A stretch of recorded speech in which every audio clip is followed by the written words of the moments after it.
Yes. That those restatements, yeah. I'd like to know what courts find those binding. Yes. And then when we look at the individual groups of law enforcement, yeah. I'd like to know how many police officers throughout the United States know about this, the very good possibility of a fraudulent proof of service. Yes. And then they know about the identity of the individual. Let's say that something happened.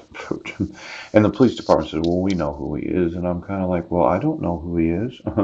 Do any other sheriffs in this state or other states, do they know who he is? I mean, if you actually requested a proof of service because you have to prove the validity of the underlying protection order, yes, as being valid in every state of the United States, the full faith and credit, yes, that you could just call the court and it wouldn't say the Swim Police Department.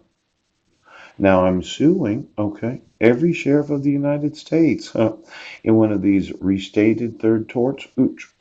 And then every police officer in each police department, their individual departments, I'm suing. Yes, the individuals I'm suing. And then I'm suing police departments throughout the nation as a group of individuals that have to enforce the actual laws of the United States because it's one of those situations, yes, where no one wants to actually wants to enforce the laws. Phew.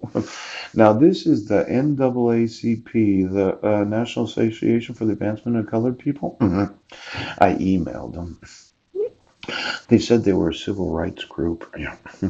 Now this wrongful execution of service where the sheriff or the police departments didn't serve me but somebody else did. Are there any civil rights? Just look for civil rights on every page and every website and put it in quotation CIVIL, yes, space RIGHTS, that receives any funding from any government or any contributions from any members. Why don't you get me the members of all the civil rights organizations throughout this nation that thought that since I'm not black, okay, I'm white, that they themselves could not, oops,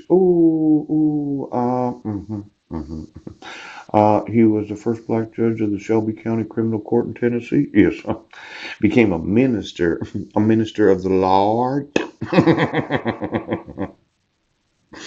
In 19, served as a pastor of church in Memphis and Detroit.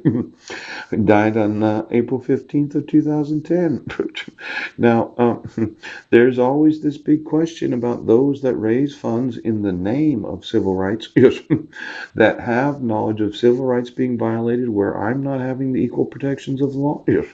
I wasn't given any due process. Yes. There happens to be fraud on the court, contempt of court, perjury, forgery, and and they say, well, no, we do know of his civil rights being violated, but he's not our client. Well, why don't you get me all the money you raised because you said that you do support the civil rights of American citizens? Yeah, they fucking do.